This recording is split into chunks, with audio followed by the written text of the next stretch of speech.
Okay, right. I'm down on the Thames here at near Vauxhall at Elms, where it's the Palestine protest camp. Would you believe? I didn't even know it was here till Hugh Neil here told me about it. I've dropped my H's, by the way, but Hugh's going to show us round, and we're going to find out what's going on here, basically. So this is Hugh Neil, and you're from...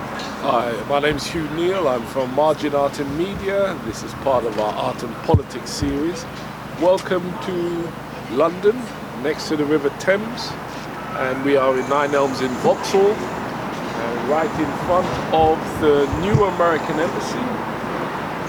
And here we have the Peace Camp for Palestine, which is here 24 hours a day, 7 days a week. And the camp is here to support the ending of the genocide. And behind this camp there are a lot of artistic people, which range from the banners, the stories, and the emphasis regarding this very important political event. Come and let's have a look. Yeah, we'll have a look at some of the signs and stuff.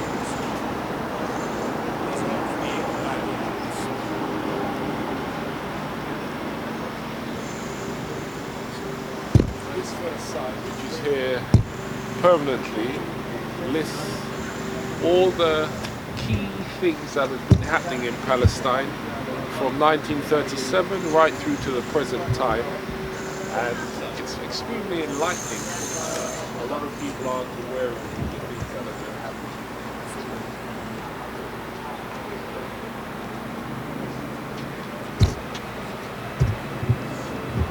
History is always a significant eye-opener. History is always a very significant eye-opener regarding what has been happening in Palestine. And these things have been happening since 1937.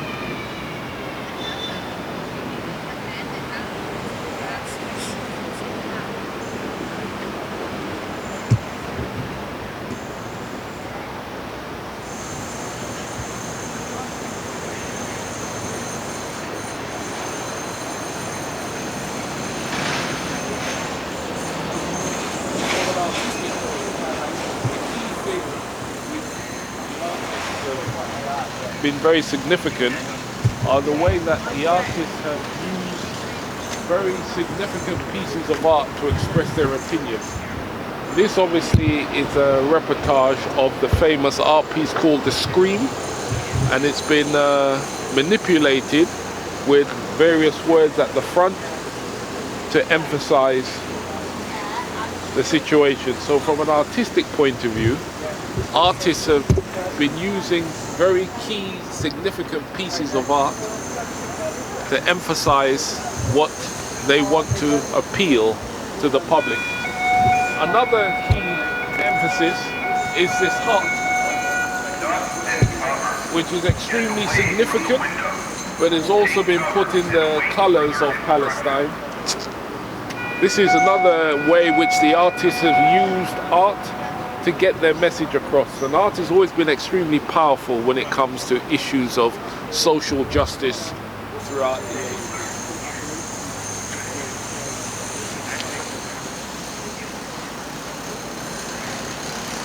One of the other things which has been very significant is the anniversary of October the 7th. Here the artists have done a calendar of October the 7th.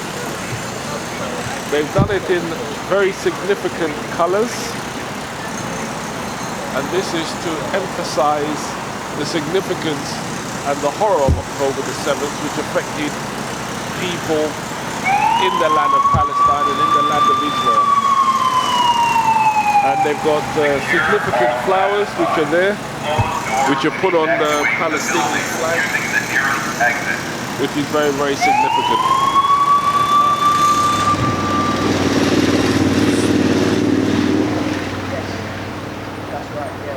This camp has been going and is permanent, as you can see.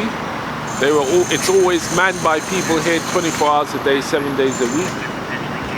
And it is directly opposite the new American Embassy, which is here.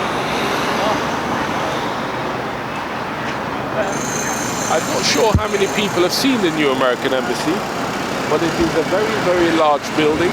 It goes up significantly, it goes down significantly, and it is directly in front of the River Thames and where the actual Palestinian camp is.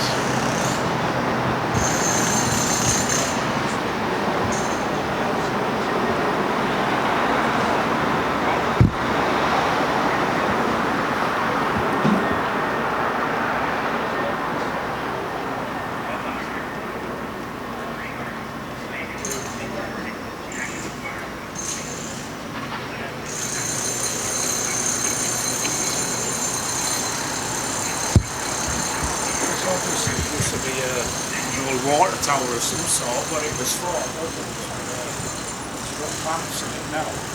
Yeah, definitely. It's a good shelter.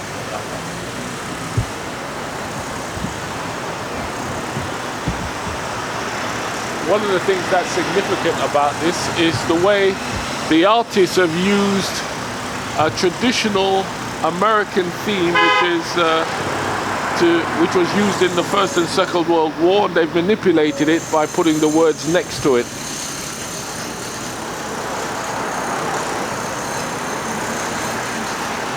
I guess there's a reason why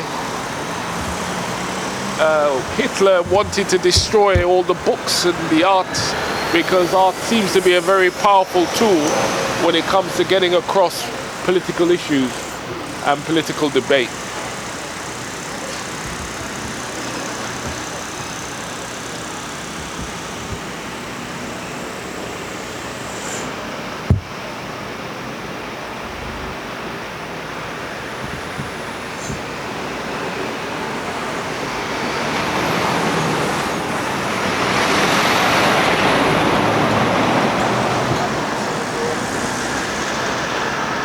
You want to take a break? See, I like to keep going more. Well, I'm only an amateur, but I'm doing it, that's the thing.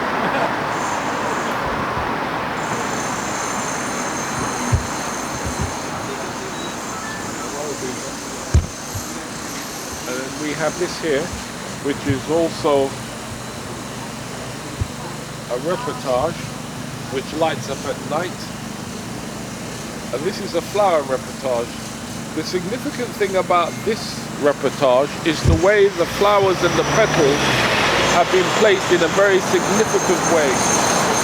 The flowers on the outside have been placed, and then you've got differing colors of the flowers on the inside in a circle, and then in particular you've got the red ones, which are even smaller, placed significantly with a candle.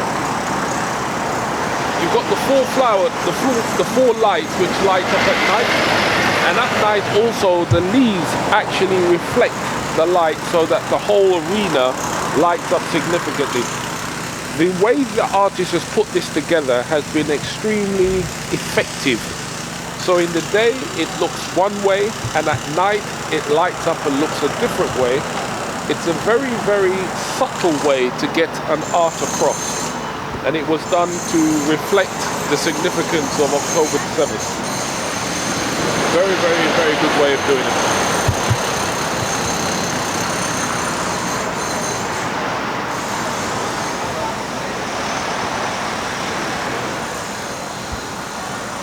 The significant thing about this camp, it looks like throughout history, art has always been used significantly for civil rights and for human rights. And the significant thing about this camp is the artists behind the camp and the activists behind the camp use the art in a very effective way to emphasize the points which they want to make regarding this social issue and political issue.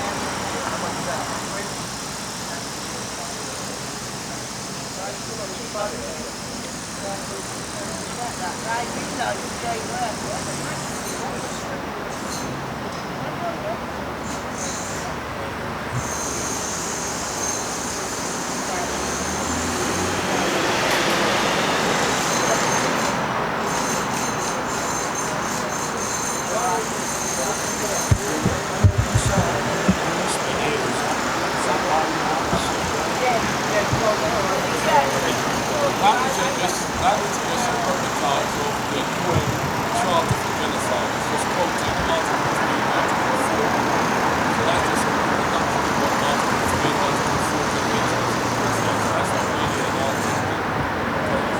That's just reprimanding that Article 3 and Article Genocide. The art on the pillars were actually here done before. They were actually done before. Well, I've got a list of the name of the artists that have done things like this and the other things. But that pillar was always automatically here, I think. Let me just double check.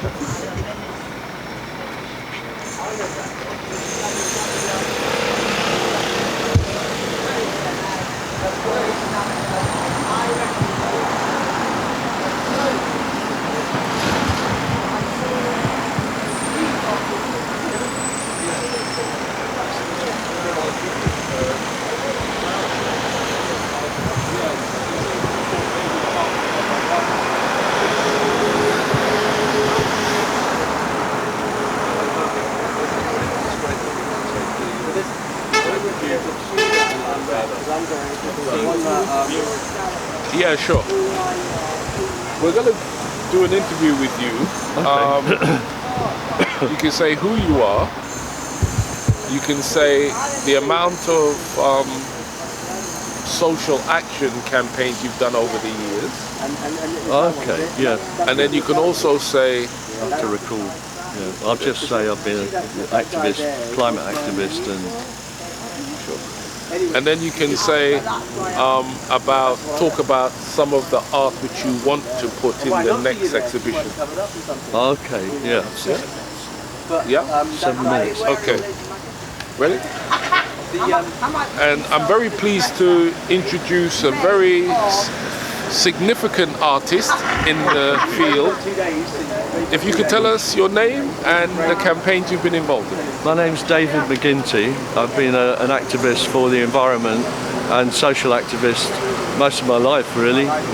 About 40 years, busy with it, going back to the 70s, 80s, really, when the New Wave movement started a lot of things, anti-racism, the anti-Nazi League, and these days we need it even more now. So I'm here with my compadres and comrades for a free Palestine. How do you show your message through your art? Well, it's the problem for me is the language that's used now is quite Orwellian regarding the bombs. So, for example, we have this expression of carpet bombing, which sounds like a lovely thing to do to stop the people's feet getting cut on stones, but actually what it really means is it's the murder of every living thing within a half-mile radius by these bombs. So I've made a bomb out of carpet, and on the surface it's kind of an amusing joke on that, but I hope that people see the poetry in it, that there is a horror regarding the language that we're using against these people, and sort of making it all right, you know, collateral damage. It just sounds so innocuous, but actually it's disgusting what our taxes, what our energies are going into, and we are paying for what's going on over there, and it's infuriating. We need to reshape the world. We need to express the death of innocence, and it's our own innocence, you know. They've got the youth buried in their cell phones, literally cells. They're imprisoned by their own phones, and they're not looking up and seeing what's going on in the rest of the world. I'm a father, I'm an uncle, I care about what's happening in the world, and these children are my children. We're all Palestinian here, and these are my children that they are paying to be killed, you know. So that's why I'm here, that's why I want to express what I want to express in my art. And one last question on the art. Is your art significant? Is it meant to surprise? Is it meant to shock? Is it meant to get people to think? What is the emphasis of your art? I think for me, it's the poetry of the banal that is actually quite horrific. There is a banal that's sublime. There's a beauty in small things, in flowers, in a breeze, in the shape of the water. But there is a massive disparity in the way that we're now using our language to allow and express and forgive things that are absolutely obscene. They're an abomination that's going on, and it's happening in our name. So I'd like to point that out as vociferously as I can. Well, thank you very much indeed. As you can see, art has been very significant in getting the message across in social media and also social justice issues. And it looks like art is taking the lead again regarding this social issue. And 9 Elms, the Peace Camp in central London. Thank you. Thank you. Yeah, nice one. You can sort of like, I'll put the kettle on. Yeah. Have you got any organic green tea? Yes, I think we do have green tea.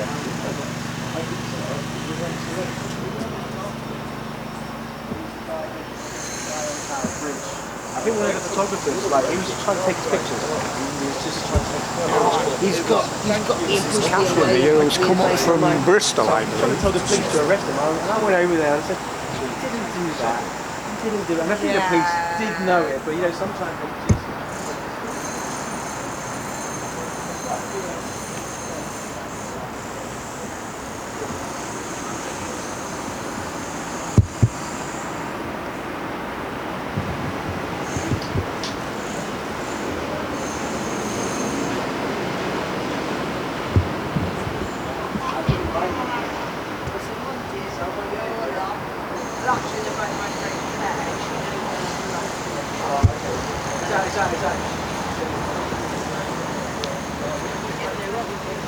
We've also got a carpenter indoors there somewhere.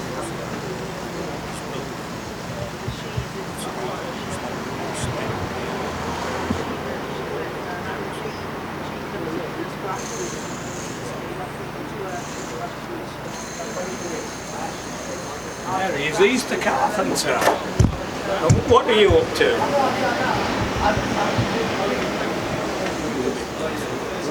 He's certainly building a roof here. I really got so much time to my life, so I decided, you know, what I think I'd better do, and I really considered because I do like things in Bristol as well. I really think, yeah, I suppose I'm... Apart from the currency, because if you brought us back to the school,